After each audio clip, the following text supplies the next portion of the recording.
Hello, welcome to the Grow Your Wealthy Mindset podcast, where it is all about helping amazing physicians just like you create a wealthy life free from burnout and with the financial security to practice medicine on your own terms. I'm your host, Dr. Elisa Zhang. Hello, and welcome back to the Grow Your Wealthy Mindset podcast. For those of you who celebrate, Merry Christmas. This episode is set to release on Christmas Eve. Depending on your holiday traditions, this time of year can be so many things. It may mean spending time with family, or it may be a time for travel. If you're anything like most of the physicians I coach or work with, the winter holidays can feel busy, full, and maybe even a little rushed. I think a lot of us tell ourselves that things will calm down after the holidays, or next year I'll finally have more time. But if we're honest, we've probably said that before. That's the myth I want to talk about today. The myth of more time. We would like to believe that at some point in the future, we'll finally figure it out. We'll get sufficiently trained staff. We'll find a schedule that works. We'll get more efficient. Things will slow down and we won't constantly be in crisis mode. But the truth is, time doesn't just appear one day. We don't stumble into free time the way we might find a forgotten $20 bill in a winter coat pocket. More often than not, we have to choose to make time. And that's one of the hardest things for us physicians to do. The irony is, as physicians, we're trained to recognize trade-offs. We understand that every clinical decision involves balancing risks and benefits, but we often forget that our personal lives have trade-offs too.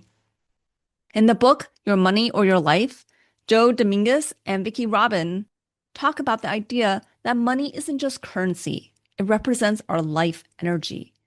Every dollar we earn costs us a certain amount of our time, our attention, and our emotional energy.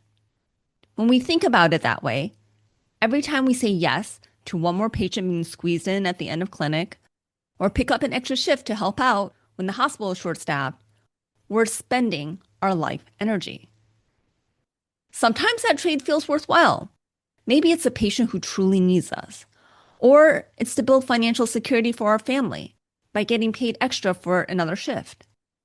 But other times, we're trading time out of habit or guilt, or the belief we'll make it up later. The truth is, that later rarely comes either. And I think it's gotten even harder over the years. Many physicians are working with fewer support staff, more administrative burdens, and constant expectation to do more with less. You might finish your clinic day and still have hours of charting left, so you bring it home. And you're working on it maybe after your kids go to bed and your spouse is doing their own work or perhaps watching TV. It's easy to tell yourself that you're just catching up. But what's really happening is that you're letting work spill into spaces where life is supposed to happen. I've heard physicians describe this as death by 1,000 clicks. It's not one big decision that steals your time. It's a small, constant erosion of your energy and attention until you realize that you've been living to keep up, not enjoy what you've built. The good news is that money can be a tool to buy back some of that time if we use it consciously. Research shows that people who use their money to save time, like delegating tasks or simplifying their lives, report higher happiness and lower stress. But it's not always about outsourcing chores or paying someone else to do something.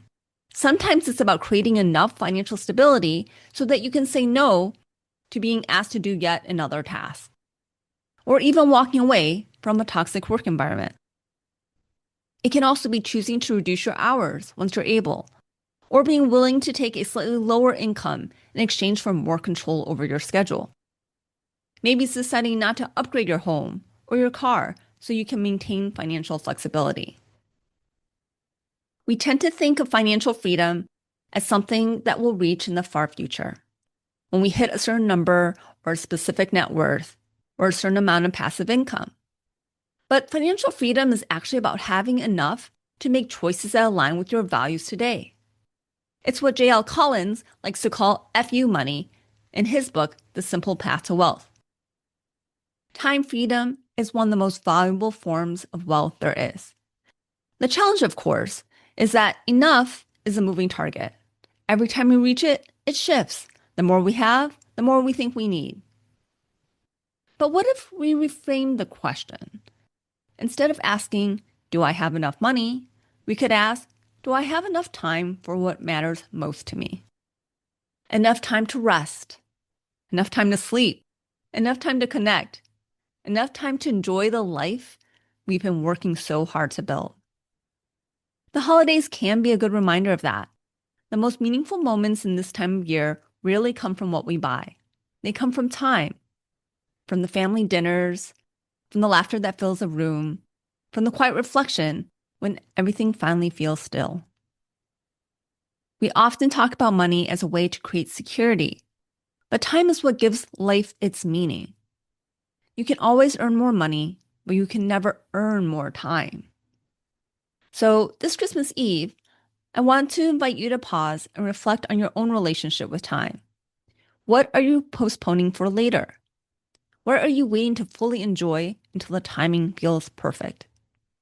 How can you take a step closer to that ideal life?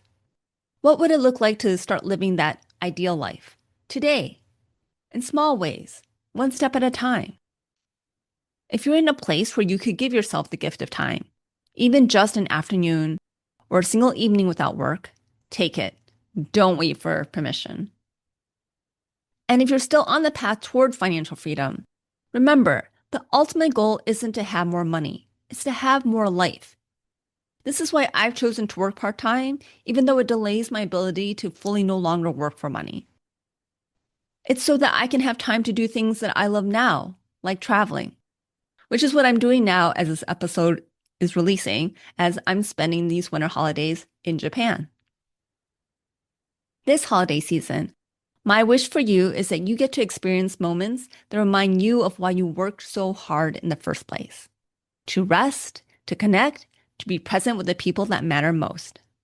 Because in the end, the richest moments aren't the ones that cost the most. They're the ones we're truly present for.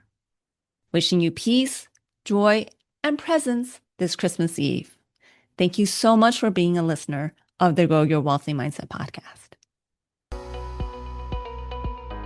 If you enjoyed this episode, I would love it if you could share it with your friends and colleagues. And now for the disclaimer. I am not a certified financial planner, accountant, or attorney, and nothing I say should be construed as professional investment, tax, or legal advice. This show is primarily for your education and entertainment. I am a physician, but I'm probably not your physician. So if you need any medical advice, please contact your own physician. Thank you.